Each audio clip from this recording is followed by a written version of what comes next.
Welcome बच्चों।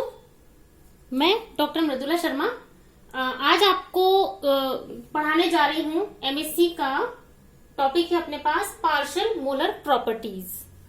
तो देखो बच्चों, पार्शियल मोलर प्रॉपर्टीज होती क्या है, नाम से आपको पता चल रहा है। मोलर मतलब कि जो क्वांटिटी पे डिपेंड करने वाली प्रॉपर्टीज हैं किसी भी सिस्टम की। और हमें पता है कि थर्मोडायनेमिकली हमारे पास टाइप ऑफ सिस्टम होते हैं दो टाइप के। अगर आप on the basis of amount of the substance present in the system निकालते हैं तो thermodynamically we have two types of properties, extensive properties and intensive properties. अब एक्सटेंसिव प्रॉपर्टी हमें पता है क्या होती है, जो कि सिस्टम में प्रेजेंट सब्सटेंस के अमाउंट पर डिपेंड करती है। लाइक मास, जितने नंबर ऑफ मॉलिक्यूल्स होंगे तो उन सबका मास उसमें हम लोग मल्टीप्लाई कर देते हैं। सपोज एक मॉलिक्यूल का मास है 10 ग्राम, तो 10 का कितना होगा, मीन्स क्वांटिटी पर डिपेंड कर रहा है। उसी हिसाब से वो वॉल्यूम ऑक्यूपाई करेंगे और उतनी ही मॉलिक्यूल्स की एनर्जी होगी। मतलब कि एक्सटेंसिव प्रॉपर्टी है जो कि सब्सटेंस के अमाउंट पे डिपेंड करती है। दूसरे टाइप का सिस्टम है इंटेंसिव प्रॉपर्टीज। इंटेंसिव प्रॉपर्टीज क्या होती है बच्चों, जो कि independent of amount of the substance है। जैसे कि किसी भी सब्सटेंस का या किसी भी अपन सपोज करें प्रेशर है, प्रेशर जनरली गैसेस का होता है। तो हमें पता है गैस चाहे थोड़ी हो चाहे ज्यादा हो, उनका खुद का जो प्रेशर है वो फिक्स है। टेम्परेचर हुआ, रिफ्रैक्टिव इंडेक्स हुआ, ये क्वांटिटी पर डिपेंड नहीं करते, ये amount of the substance present into the system से इंडिपेंडेंट होते हैं। तो जो पार्शियल मोलर प्रॉपर्टीज है उसमें हम इन दोनों में से किस टाइप की प्रॉपर्टीज को लेंगे बच्चों, एक्सटेंसिव प्रॉपर्टीज को। तो पहली बात आपको ध्यान रखनी है कि यहाँ पर हमें thermodynamic extensive property like volume है ना, energy, free energy, heat content etcetera, इनको कंसिडर करना है। और दूसरी बात, अगर हम एक्सटेंसिव प्रॉपर्टी ले रहे हैं तो हम जब इनको किसी भी प्रॉपर्टी को निकालना चाह रहे हैं जो कि अमाउंट पे डिपेंड कर रही है, तो हम उसको सॉल्व किस तरीके से करेंगे, जिस भी वेरिएबल पर कोई भी थर्मोडायनेमिक प्रॉपर्टी डिपेंड करती है ना, उसको हम एग्जैक्ट डिफरेंशियल्स की फॉर्म में कैलकुलेट करते हैं। और हमें पता है बच्चों एग्जैक्ट डिफरेंशियल्स क्या होते हैं, जो कि स्टेट फंक्शंस होते हैं, है ना, इनिशियल और फाइनल जो हमारे पास स्टेट्स आती है। तो हम जब पार्शियल मोलर प्रॉपर्टी को डिफाइन करते हैं तो सपोज हमारे पास अब उस प्रॉपर्टी का नाम नहीं पता अभी कौन सी वाली प्रॉपर्टी, बस वो पार्शियल मोलर है। Suppose that is x. हमने माना कि ये एक्स है और ये हमारे पास अगर इसको डिपेंडेंस हम दिखाएं तो क्या कहते हैं, let us suppose that x is the function of, हम ऐसे लिखते हैं, suppose that x is the function of कौन कौन सा, देखो pressure, temperature, number of molecules N1, N2, Ni etcetera, suppose, है ना। और इस तरह के किसी भी प्रॉपर्टी को जब आप निकालते हैं, इसका मतलब ये है कि ये प्रॉपर्टी इन सब के ऊपर डिपेंड कर रही है, इन सारे ही वेरिएबल्स पे वो डिपेंड कर रही है। तो जब हम इसको कैलकुलेट करते हैं तो हमें पता होता है कि हम एक बार में एक ही वेरिएबल को चेंज कर सकते हैं। तो क्या करेंगे हम, टोटल डिफरेंस कितना आया, टोटल चेंज कितना आ रहा है इस प्रॉपर्टी के अंदर, वो आप कैसे निकालोगे। एक बार आप पहले बाकी सारे के सारे वेरिएबल्स कांस्टेंट करके पहले प्रेशर को चेंज करेंगे, तो प्रेशर के रिस्पेक्ट में एक्स में कितना चेंज आ रहा है, उस प्रॉपर्टी में कितना चेंज आ रहा है। फिर हम क्या करेंगे, इसको कांस्टेंट करेंगे, नेक्स्ट वेरिएबल चेंज करेंगे टेम्परेचर, तो टेम्परेचर के साथ में उसका कितना चेंज आ रहा है। तो सिमिलरली हम लोग एक एक करके, बिकॉज वेरिएबल्स आप एक साथ सारे चेंज नहीं कर सकते हो, तो अगर हम इसको सपोज करिए कैलकुलेट करें तो हम कैसे कैलकुलेट कर सकते हैं, जो एग्जैक्ट डिफरेंशियल्स की मैंने भी आपको बात बताई है ना, क्योंकि स्टेट फंक्शंस होते हैं। तो एग्जैक्ट डिफरेंशियल्स को हम कैसे सॉल्व करते हैं, देखिए that is expressed by dx, this is total change in the property x, है ना। अब कैसे करेंगे आप देखिए, what is the change in dx bye changing the pressure. तो एक बार हमने इसको चेंज किया at constant temperature, number of molecules, है ना, और इसको सॉल्व करेंगे विद रिस्पेक्ट टू जो भी आपने वेरिएबल चेंज किया है उसके रिस्पेक्ट में। अभी इसका टोटल चेंज नहीं आया क्योंकि अभी वो बाकी के वेरिएबल्स पे भी डिपेंड कर रहा है, तो आप ऐड करेंगे इसके अंदर और दूसरा वाला वेरिएबल चेंज कर देंगे। तो what is the change in property x by changing the temperature at constant pressure N1, N2 and Ni with respect to temperature. इसी तरीके से अब आप क्या करेंगे, नंबर ऑफ मोल्स को चेंज करेंगे, तो x में होने वाला change by number of molecules at constant temperature N2 and Ni with respect to number of molecule N1. And similarly, what is the change in X by changing number of molecules N2 at constant pressure, temperature N1 and Ni with respect to Dn2 and so on. हमारे पास जितने भी system में number of molecules हैं उन सबको आप एक एक करके चेंज करेंगे तो that is the last number Ni at constant pressure, temperature N1 and N2 with respect to Dni. ये हमारे पास आएगा. इन सब में आपको क्या ध्यान देना है बच्चों कि जहां पे प्रेशर और टेम्परेचर चेंजेस आ रहे हैं, देखिए आपके सामने मैंने पहले ही एक चार्ट बनाया हुआ है. प्रेशर और टेम्परेचर जो है वो इंटेंसिव प्रॉपर्टीज हैं, है ना, और मास, वॉल्यूम, एनर्जी और किस पे डिपेंड करता है, नंबर ऑफ मॉलिक्यूल्स, ये वाले. तो हम वो वाली प्रॉपर्टीज जिसमें कि नंबर ऑफ मॉलिक्यूल यानी क्वांटिटी से ये प्रॉपर्टी चेंज हो रही है, this is expressed by partial molar property. इसको हम बोलेंगे मोलर. कितना मोल, यहाँ पे मोल्स नहीं है, यहाँ पे मोल्स हैं, यानी कि ये जो एक्सप्रेशन है इस वाले इक्वेशन के अंदर, इसको हम पार्शियल मोलर प्रॉपर्टी कहेंगे, है ना. तो आप देखिए इसको कैसे मैं अभी आपको समझाती हूं. ये देखिए, तो जहां पे नंबर ऑफ मोल्स हमारे चेंज हो रहे हैं that is expressed by partial molar properties, और इस तरह के एक्सप्रेशंस को हम बार से शो कर देते हैं. मतलब आपको ये पहचान जाना है जहां पे बार है इसका मतलब that is partial molar property. तो देखिए ये जो एक्सप्रेशन इस तरह का आपको कहीं भी दिखेगा किसी भी इक्वेशन में कि वो प्रॉपर्टी जो कि नंबर ऑफ मॉलिक्यूल्स यानी क्वांटिटी से चेंज हो रही है, तो हमने उसको बार लगा दिया, और जो भी उसके अंदर सबस्क्रिप्ट है, अगर वो N1 टाइप के मोल्स हैं, N2 हैं, अगर हमने मान लीजिए सिस्टम में 2 से ज्यादा नंबर ऑफ मोल्स लिए हुए हैं, तो सपोज I कंपोनेंट्स हैं, तो आप उसको सबस्क्रिप्ट में शो कर देंगे. तो del x upon del N1 को हम कैसे लिखें, because number of moles present हैं. कौन से वाले, फर्स्ट टाइप के, तो वो फर्स्ट वाले टाइप के मोल्स की प्रॉपर्टी है, पार्शियल मोलर है तो X1 bar. Similarly for N2 type के मोल्स पे डिपेंड कर रही है तो X2 बार. इस तरीके से हम इस एक्सप्रेशन को शो करते हैं. तो अभी जो हमने इक्वेशन सेकंड लिखी है, हम अगर उसको पार्शियल मोलर प्रॉपर्टी को, इस वाले का जो एक्सैक्ट डिफरेंशियल का सॉल्यूशन अभी हमने इक्वेशन सेकंड में किया, अगर हम उसको लिखते हैं तो किस तरीके से लिखेंगे, देखो बच्चों, ये देखिए ये हमारे पास है, ये इक्वेशन सेकंड थी, है ना.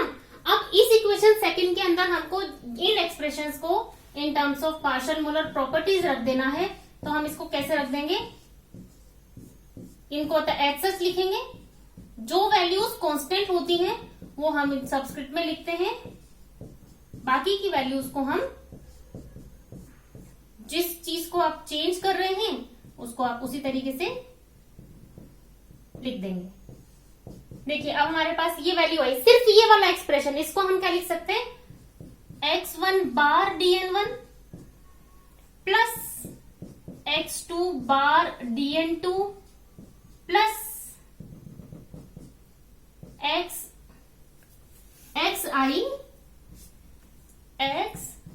बार Dni, ये हमारे पास आ जाएगा.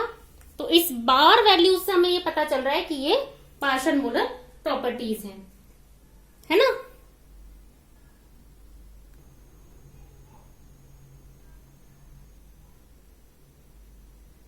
देखिए ये है हमारे पास इक्वेशन. अगर हम इस वाले एक्सप्रेशन में देखें तो हमको क्या दिखाई दे रहा है इक्वेशन सेकंड में, ये जो नंबर ऑफ मॉलिक्यूल से चेंज होने वाली प्रॉपर्टीज हैं यही पार्शियल मोलर प्रॉपर्टीज हैं. और यहाँ पर अगर हम इसको ध्यान देना चाहें, इसको हम लोग क्या कर देंगे, पार्शियल मोलर प्रॉपर्टी की फॉर्म में बार लगा करके लिख देंगे. तो ये देखो क्वांटिटीज पे डिपेंड करने वाली सारी प्रॉपर्टीज को हमने बार में लिख दिया.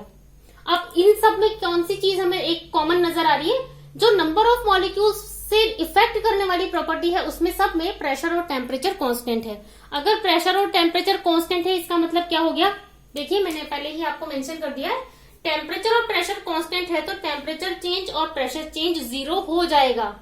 और अगर टेम्परेचर और प्रेशर चेंज 0 हो गया है तो ये जो एक्सप्रेशन से टोटल इनमें डीपी और डीटी का मान 0 होगा, तो ये पूरे के पूरे एक्सप्रेशन कितने हो जाएंगे, 0 हो जाएंगे. तब जो हमारे पास ये प्रॉपर्टी आएगी वो हमको मिलेगी केवल नंबर ऑफ मोल्स पे जो इफेक्ट करने वाली प्रॉपर्टीज हैं. तो देखो अपन वो कैसे करेंगे सॉल्व. ये देखिए ये है हमारे पास अगर हमने प्रेशर और टेम्परेचर को कांस्टेंट कर दिया है तो जो भी प्रॉपर्टी आप एक्सप्रेस कर रहे हो उसके अंदर हम उन कंडीशंस को मेंशन करेंगे। dx p, t यानी कांस्टेंट है, और बाकी हमने पार्शियल मोलर प्रॉपर्टीज को लिख दिया। अब अगर हम डेफिनेट कंपोजिशन पर इसको इंटीग्रेट कर देंगे तो ये हमारे पास, हमें पता है इंटीग्रेशन से ये आ जाएगा x, इनका बचेगा n1, इनका n2, और ये दिस इज प्रॉपर्टी, तो इसको तो हमने x1 बार लिखा और इसका इंटीग्रेशन n1, इसका n2, ये हमारे पास आएगा। क्योंकि सारी प्रॉपर्टीज ऐड हो रही है तो हम इसको लिख सकते हैं समेशन ऑफ ni xi बार, जिसमें कि आप लगा सकते हो लिमिट को i से इनफाइनाइट हमारे पास लिमिट है। अब अगर हम इस इक्वेशन को सपोज डिफरेंशिएट करें तो हमें पता है कि हम जब डिफरेंशियल करते हैं तो बाय पार्शियल डिफ्रैक्शन दोनों जो क्वांटिटीज हैं उनको हमें एक एक करके चेंज करना होता है। तो हम अगर इसको करना चाहें तो देखो कैसे करेंगे। अगर ये इक्वेशन जो हमारे पास आई है, सॉरी फोर्थ का जो सॉल्यूशन हमारे पास आया है फिफ्थ में, अगर हम इसको सॉल्व कर दें, फोर्थ नहीं है ये इक्वेशन फिफ्थ है जो अपन ने निकाला है। अब अगर हम एक एक करके इसको डिफरेंशियल करें तो जैसे पहले हम n1 और x1 बार का निकालना चाहेंगे डिफरेंशियल, तो बाय पार्शियल फ्रैक्शन हम क्या करेंगे, देखो इसको हम करेंगे dx eight constant pressure and temperature. क्या होगा, एक बार आपने n1 को कांस्टेंट करा, x1 बार को किया तो dx1, इस तरीके से हम इसको लिख सकते हैं dx1 bar, plus next time आपने x1 बार को कांस्टेंट रखा और n1 को चेंज किया तो ये इसका पार्शियल डिफ्रैक्शन होगा। सिमिलरली आप इनका करते जाएं, n2 हमने कांस्टेंट रखा और हमने x2 बार को डिफरेंशिएट किया तो dx2 बार, प्लस x2 बार को कांस्टेंट रखा dn2। आप बार नहीं भी लिखेंगे ना, आपने एक बार बता दिया तो भी आपको चलेगा कि बिकॉज ये नंबर ऑफ मॉलिक्यूल्स पे डिपेंड कर रही है। प्लस इसी तरीके से जो अपना आगे चलेगा, एक बार ni को कांस्टेंट रखा dxi बार, प्लस xi बार को कांस्टेंट रखा dni, हमारे पास इस तरीके से ये इसका डिफरेंशियल आएगा। अब देखिए हमने इक्वेशन थर्ड लिखी थी अभी इसे पहले जस्ट, जो कि प्रेशर और टेम्परेचर कांस्टेंट करने पर dp और dt जीरो करने के बाद जो हमारे पास बची थी। अब इसके अंदर जो भी हमारे पास नंबर ऑफ मोल्स जहां पे अपन ने फिक्स रखे हैं उनको हम एक साथ लिख दें, और जहां पे हमारी प्रॉपर्टी को हमने एक कांस्टेंट रखा हुआ है उसको हम एक साथ लिख दें। तो इसको हम किस तरीके से लिख सकते हैं बच्चों, है ना, आपको सारी प्रॉपर्टीज, तो हम इक्वेशन 6 को और थर्ड को, बिकॉज ये भी कांस्टेंट प्रेशर टेम्परेचर पे है, ये भी कांस्टेंट प्रेशर टेम्परेचर पे, अगर आप कंपेयर करें तो बिकॉज लेफ्ट हैंड साइड बराबर है तो राइट हैंड साइड बराबर होगा, तो अगर आप इसको और इसको इक्वल कर देंगे तो देखो क्या आपको देखने को मिलेगा। मैं बराबर कर देती हूँ यहां पर इसको, तो by comparing equation third and 6 then we get, हमें क्या मिलेगा, देखिए अपन को इनको इक्वल करना है। नाउ इक्वेशन थर्ड एंड 6 को, ये होगा x1 बार dn1 प्लस x2 बार dn2 प्लस xi बार dni, ये बराबर है इस पूरे एक्सप्रेशन के। तो आपको देखो इसमें दिखाई देगा x1 dn1 कैंसिल आउट, है ना, ये सेम जो क्वांटिटीज हैं, x2 बार dn2 x2 बार dn2, xi बार dni xi बार dni, बचेगा दोनों, है ना, दोनों हमने इक्वल करने के बाद जो बचा, तो वैल्यूज कौन सी बच गई हमारे पास, आप ध्यान से देखिए, n1 n2 ni, और इक्वल क्या होगा 0, क्योंकि दोनों बराबर थे, दूसरी साइड कुछ नहीं बचा तो इधर हमने ट्रांसफर करा, इक्वल टू 0 हो गया। तो क्या बच गया, जो इक्वेशन हमारे पास बची हुई है वो क्या बच गई, n1 dx1 bar plus n2 dx2 bar plus ni dxi bar equals to 0, ये हमारे पास एक एक्सप्रेशन आएगा, है ना, दिस इज इक्वेशन नंबर 7। ये हमारे को जो एक्सप्रेशन मिला है ये हमें क्या दिखा रहा है, ये सिस्टम की डेफिनेट कंपोजिशन, जिसमें नंबर ऑफ मोल्स अपन ने कांस्टेंट रखे हुए, मतलब डेफिनेट कंपोजिशंस हैं, और हम इसके बेस पर गिब्स ड्यूहैम इक्वेशन को, और सबसे इंपॉर्टेंटली जो हमें पता है कि केमिकल पोटेंशियल हमें in terms of partial molar properties निकालना होता है, क्योंकि केमिकल पोटेंशियल होता ही वो है जिसमें कि डेल्टा जी जो गिब्स फ्री एनर्जी चेंज है वो नंबर ऑफ मोल्स से कितना चेंज हो रहा है at constant temperature and pressure, इसको हम केमिकल पोटेंशियल कहते हैं। तो केमिकल पोटेंशियल तो होती ही पार्शियल मोलर प्रॉपर्टी है। तो देखिए यहाँ पे नंबर ऑफ मोल्स हमारे पास है, नंबर ऑफ मोल्स यानी कि कॉन्स्टिट्यूएंट्स अगर चेंज हो रहे हैं तो उसकी गिब्स फ्री एनर्जी चेंज कितना हो रहा है उसको हम केमिकल पोटेंशियल से एक्सप्रेस करते हैं। तो Gibbs potential is also a partial molar property, और हम इसको ब्रीफली समझा सकते हैं। तो जिस भी फैक्टर को, अब जैसे हमें इसको लिखना है in terms of partial molar property, तो हम क्या लिख देंगे यहाँ पर, क्योंकि अभी हमने बोला कि जो भी वैल्यूज है हमारे पास हम उसको किस फॉर्म में लिखेंगे, बार में लिख देंगे। तो ये जो केमिकल पोटेंशियल हमने निकाला है वो in terms of number of molecule Gibbs free energy निकाली है। तो हमको क्या करना पड़ेगा, यहाँ पे गिब्स फ्री एनर्जी के ऊपर बार लगा के कॉन्स्टिट्यूएंट्स चेंज जो हो रहे हैं आई, मतलब जी आई पे बार लग गया, आपको जी आई के ऊपर बार लग गया, मतलब ये क्वांटिटी पे डिपेंड करने वाली वैल्यूज हो गई हैं। तो हम इसको किस तरीके से लिख देंगे, डेल जी अपॉन डेल एन आई और शॉर्ट में जी आई बार। तो इस तरीके से जो भी सारी वैल्यूज हैं क्वांटिटी पे डिपेंड करने वाली, उन सबको हम इस तरीके से एक्सप्रेस कर सकते हैं, जो कि एनर्जीज भी हैं, और इन सारे सब्सटेंसेस में टेम्परेचर और प्रेशर को हमें कांस्टेंट रखना होता है। तो ये एप्रिशिएबल चेंज जो हमें देखने को मिलता है वो सारी प्रॉपर्टीज हम उस तरीके से उस पूरे सिस्टम को आसानी से डिफाइन कर सकते हैं on the basis of number of moles of the substance present into the system.